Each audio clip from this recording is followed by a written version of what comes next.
A question that I'm being asked a lot these days is, when is First Christian moving in with us?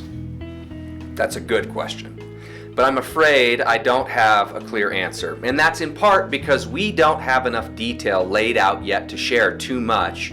In part because FCC is in the exploration phase and hasn't officially voted to move in with us yet.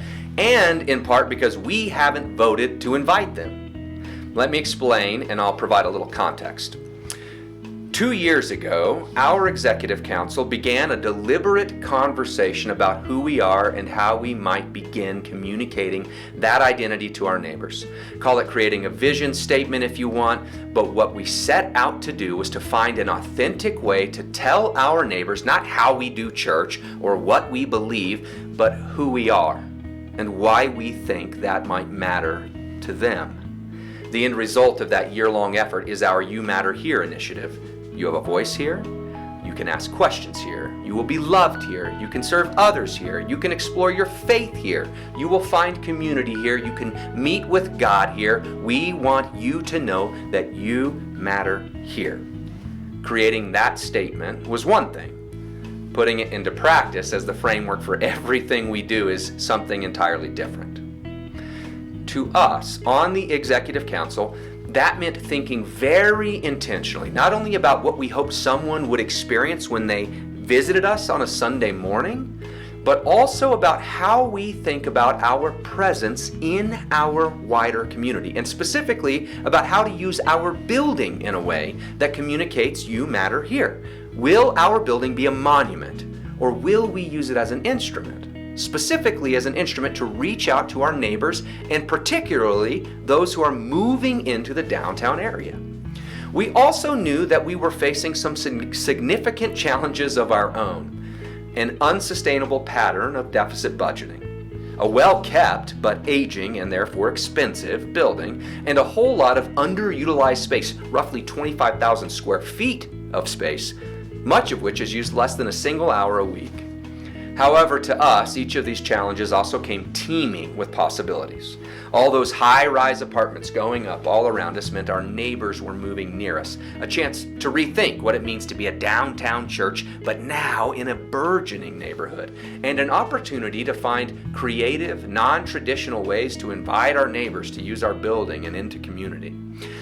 Imagine our church becoming a kind of community center for our neighborhood.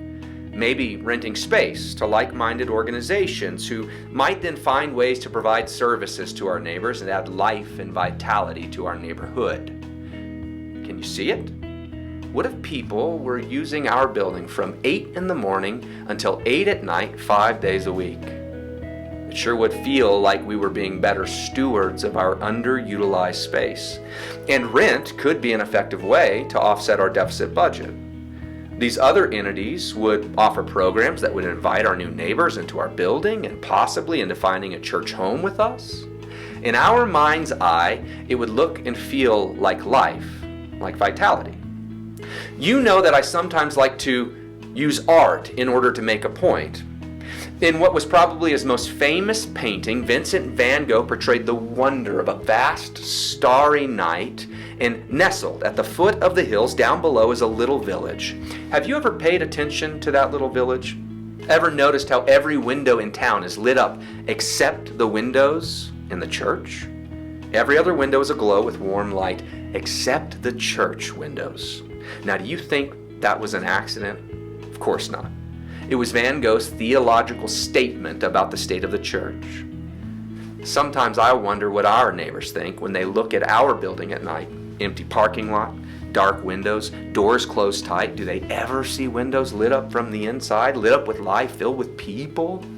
The vision your executive council has for our church is the opposite of what Van Gogh portrayed.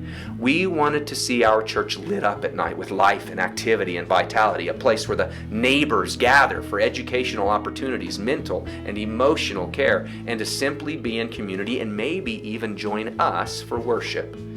That's the kind of thinking that was swirling in our heads last October when we first heard the news that First Christian Church had decided to sell their building.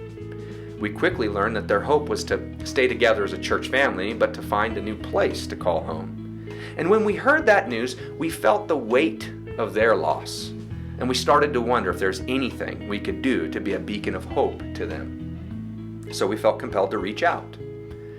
The nature of that situation led us to reach out to First Christian Church's leadership with a letter, inviting them into a conversation, one in which we might imagine new possibilities together, perhaps even sharing space with each other in our building. And this conversation with First Christian seemed to open the door to other opportunities.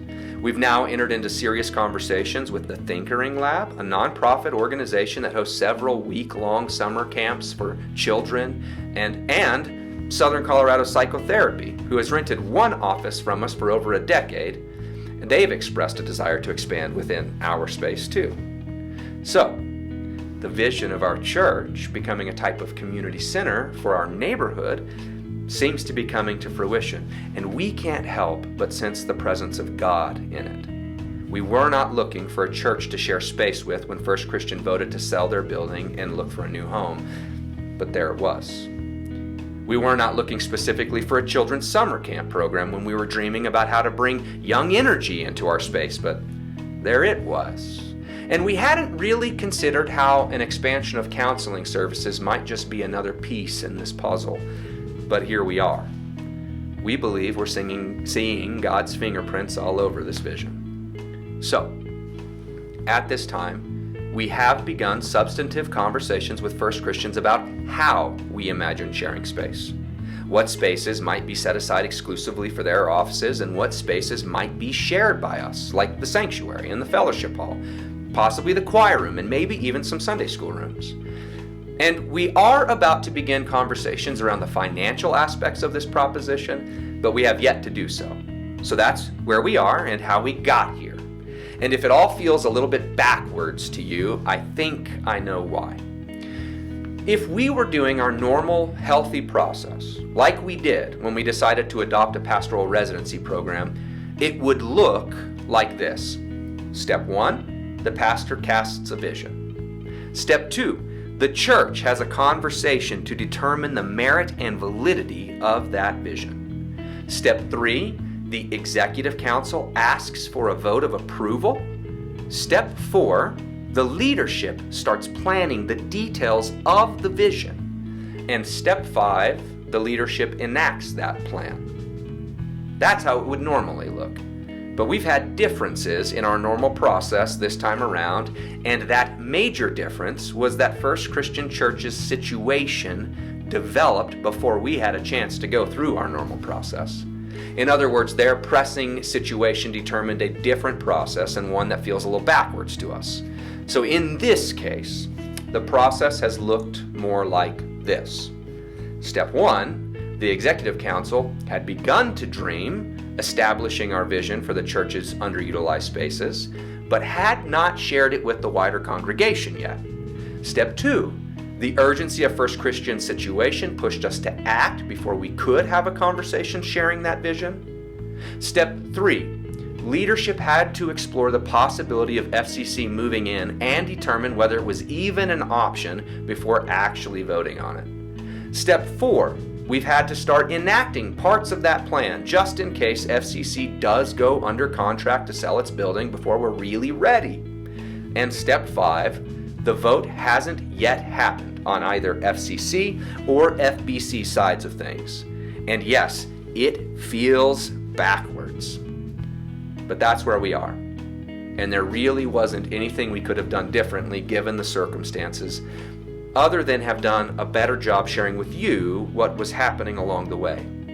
But it feeling backwards doesn't change our sense that God has been present in this process.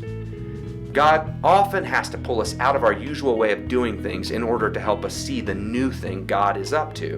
And maybe that's what's happened this time. So, we are sorry if it feels backwards or rushed or like you've been kept in the dark. None of that was our intention. And if you felt that way, I personally take responsibility for it. I'm sorry. Again, not our intention. We've simply been busy trying to respond faithfully to the situation as we explored if our vision for our building was somehow coming our way. But we do want you to be a part of it. to feel like you're a part of it, to be engaged with the conversation, to catch the vision, and to have a vested interest, because First Baptist Church is your church. And on leadership's end, you can count on this. Moving forward, we will do a better job communicating about where we are in the process and what next steps are to be taken. And ultimately, we will ask you to formally vote on whether we will invite First Christian to share space with us. Because, as the banner on the side of our building makes clear, you have a voice.